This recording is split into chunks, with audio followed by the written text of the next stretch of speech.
Cerita cerdas ceria. Pelajaran si Bunta, hal yang sepertinya menjadi kelemahan, justru bisa menjadi kekuatan.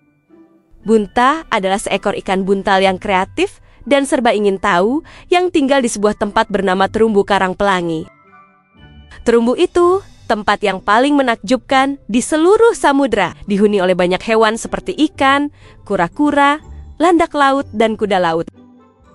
Ketika dia masih kecil, Bunta melihat indahnya terumbu di sekelilingnya dan memutuskan untuk bercita-cita menjadi seniman hebat.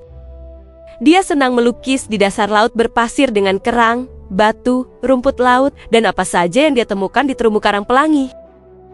Bunta itu seniman yang luar biasa. Tetapi ada satu hal yang selalu mengganggu bakatnya. Dia mudah sekali merasa takut. Kalau tiba-tiba muncul kepiting dari pasir, atau ada bayangan, atau suara keras, Bunta akan ketakutan dan menggelembung sangat besar.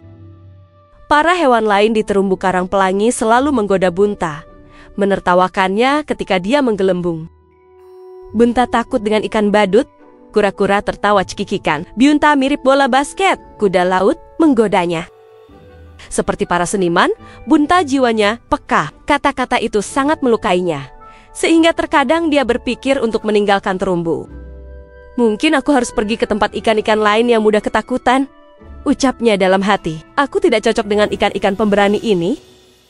Suatu hari, Bunta sedang melukis di pasir saat sesuatu membayanginya. Dia tercekat lalu mendongak, berharap itu hanya kura-kura besar.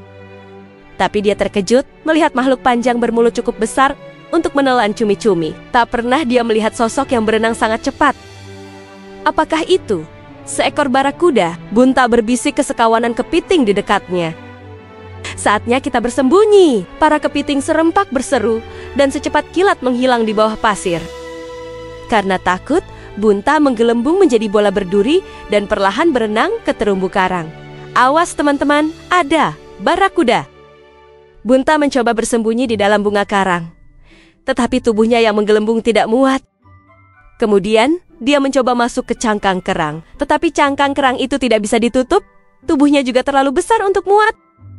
Dia berenang menuju ke celah bebatuan, tapi ada penghuninya, teriak seekor ikan dari celah itu. Tidak ada ruang untuk yang lain. Seekor ikan lainnya berteriak. Akhirnya, Bunta menemukan celah kosong dan berusaha menyelinap, tetapi tidak berhasil. Dia terlalu besar.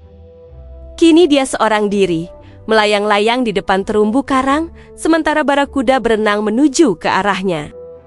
Bunta terhenyak, menelan air lebih banyak, dan tubuhnya menggelembung sampai 3 kali lipat ukuran aslinya. Barakuda terus mendekat, dan kini Bunta bisa melihat gigi-giginya yang sangat tajam. Dia menggelembung sampai 5 kali lipat. Dengan beberapa hentakan siripnya lagi, barakuda tinggal berjarak beberapa langkah dari Bunta. Bunta menelan air 1 galon dan tubuhnya membengkak hingga 10 kali lipat. Duri-durinya meregang dan dia pun tampak sangat ganas. Tiba-tiba, barakuda melambat. Bunta tidak percaya, barakuda itu justru terlihat ketakutan dengannya. Baiklah, sekarang atau tidak sama sekali, pikirnya. Aku harus memberanikan diri. Karena bertekad untuk melindungi rumahnya, Bunta melesat ke arah barakuda, berenang secepatnya dengan tubuhnya yang bulat. Teman-teman, lihat! Bunta mau melawan si barakuda, teriak seekor ikan dari celah-celah. Apakah dia gila? Seekor kuda laut berseru. Saat Bunta berenang menuju barakuda, ikan yang menakutkan itu mulai mundur. Dia mengira sudah menemukan predator paling berbahaya. Barakuda terus mundur, sementara Bunta terus mendekatinya. Kemudian, tiba-tiba, barakuda berbalik dan berenang menyelamatkan dirinya. Sulit dipercaya, Bunta berhasil melakukannya. Seekor landak laut berkata, dia menyelamatkan Terumbu Karang Pelangi. Satu persatu, para hewan itu keluar dari tempat persembunyiannya dan serempak bersorak, "Bunta, Bunta, Bunta." Setelah tubuhnya mengempis dan kembali ke ukuran normalnya, Bunta merasa sangat bangga. "Kami minta maaf, Bunta," ujar para hewan itu, "karena meremehkan dan menertawakanmu. Kamu ikan paling pemberani di terumbu sini." Sejak hari itu, para hewan memberikan nama panggilan baru untuk Bunta, jagoan berduri di terumbu. Ketika dia memiliki cucu, Dia pun bercerita tentang barakuda itu. Hal yang sepertinya menjadi kelemahan justru bisa menjadi kekuatan. Tamat.